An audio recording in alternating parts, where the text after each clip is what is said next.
So we were saying yesterday how a person has to have joy in this, that he's able to do the mitzvot, and then that'll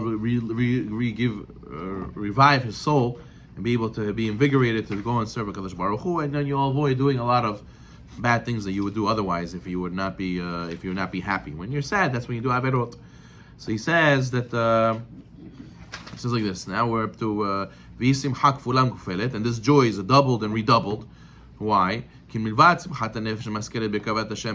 personal joy, and you appreciate how close you are to Hashem, and Hashem is with you, right? So then, now you're bringing another joy. He says,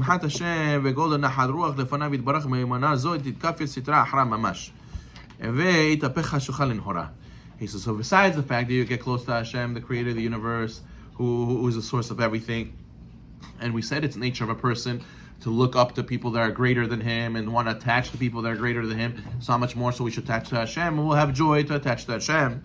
He says, besides for that, now you have the joy of making Hashem happy also.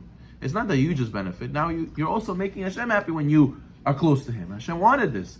And not just that, you go and you turn the Sitra Ahra from darkness into light. So what does this mean?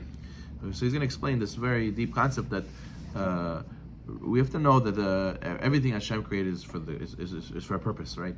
And it says that the Midrash says that when Hashem created the light, it was created many things. It was tov, and then one time in the creation it says tov meod, right? And the Midrash says, what's tov meod?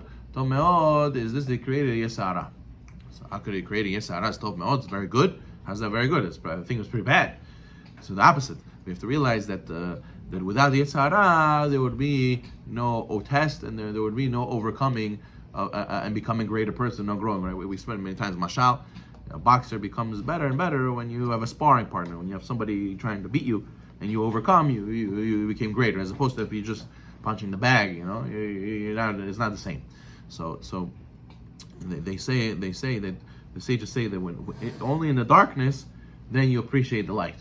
So only when there's Sitra Ahra, only when there's a Yesara, you overcome. Then the good and why things are good is really expounded, is really clarified. You see how great it is. Right? Imagine a guy who all his life he has everything he needs. I need food. There's fully stocked fridge. I need a car. There's 5 cars to choose from in the garage. I need to go buy something. There's always money in the account. So he doesn't appreciate all the things he has. Oh, but if you take a guy who lived in the slums and in the nothing of nothings, didn't have anything to his name, and he was homeless, and then you give him a piece of bread. Wow, a piece of bread. You give him $10. Wow, $10. You tell the guy here you could choose any car you want. Wow, unbelievable. Yeah. So only because he was in such darkness, then he appreciates all these things. So same thing over here. He says that when you overcome the Yesara and you're happy with your service of Hashem, you're tapping into this deep koach of uplifting the darkness into light, and that's why also the Gemara says whoever does teshuvah from love, all his averot turn into mitzvot. How could it be? That's averot he did. No, since he did averot and he feels bad for what he did and he wants to serve Hashem so badly now, so that gives him like a fuel. He's like, wow, I did so many averot, I have to make it up. I have to do a lot of mitzvot. So now his averot turn like a fuel for it to come closer to Hashem. So it turns out into a mitzvah. This darkness refers to the klipot and this physical world, which dim and obscure the light of Hashem. And will continue to do so till the end of time when Hashem destroys the Yesara. And that's it says he set an end to darkness. And this is referring to the end of days. When Hashem will remove the spirit of impurity from the world. And then everybody will see Hashem's light and know the truth. Especially outside of Israel, where over there the darkness is stronger. It says the Gemara Shabbat, the airspace of the land outside of Israel is impure. The Gemara says. Now, the Gemara said that in a context of, let's say, a Kohen travels outside of Israel, so the Goyim do not put markers where the graves of their buried ones are, right? So you might be passing over a grave and you may come tameh. So the rabbi said, all over the goyim's lands are tameh, even the airspace, right? Because maybe they don't put a tefah in space, so the grave gives tumah all the way up, right?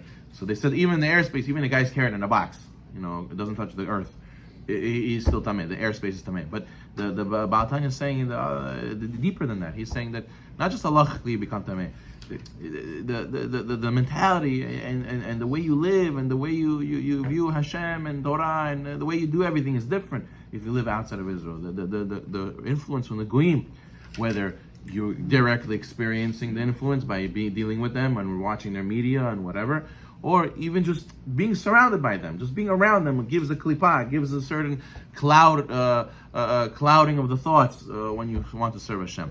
Malek klipot v'sitra achra. It's full of klipot, and the other side, to the point where the Gemara Sechet Ketubot says, whoever lives outside of Israel, kemisha en lo Eloah. It's as if he has no God. What does it mean? It's as if he has no God. Obviously, you could be religious outside of Israel. It's just much harder. It's much, much harder.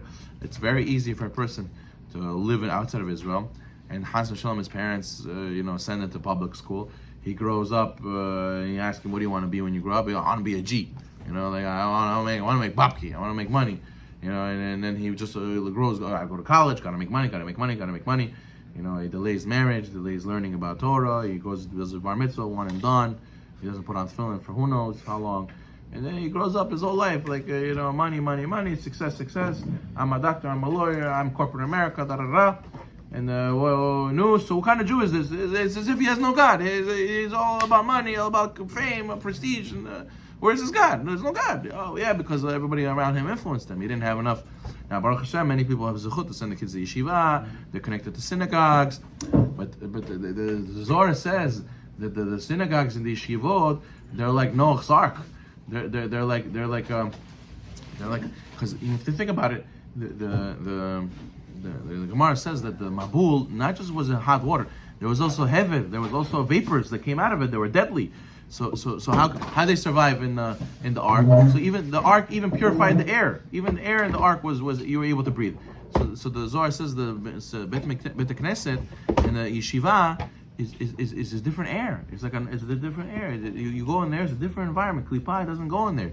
So if you stuff yourself in there, so the flood outside won't get to you. But if you're not connected to the shul, you're not connected to the yeshiva, so then how you're not going to get swept away? Of course you're going to get swept away and follow their mentality and think and live like them. And then you're going to have as if you have no God. But if you do go to shul, go to yeshiva, so it's like you're in Eretz Yisrael. It's like you have the Avirah of Eretz Yisrael. You have the purity and the holiness of the land of Israel already where you are. So that's why the sages say that Mashiach will come. Right, all the shuls will go to Eretz Yisrael also, because they are part of Eretz Yisrael. It is the Avirah of Eretz Yisrael. The Maharsha says the air of the Bet Knesset is Avirah of Eretz Yisrael. It's Avirah de Mahkima. It gives you that Chokhmah. But without it, if you don't go, so then you start drifting. You start drifting. And he says that's why the one who serves Hashem outside of Israel, according to this, he gives a bigger nachat to Hashem. Now, obviously, mitzvot are worth more, and it's better to live in Israel. Yeah, but we would never say, "Oh, put yourself in the test and overcome the test." You're not allowed to put yourself in the test. Okay, but we're here, whatever reason, we're here right now, and you should know we give a lot of joy to Hashem because our job is much harder, much harder. We have a lot of klipot to fight. There's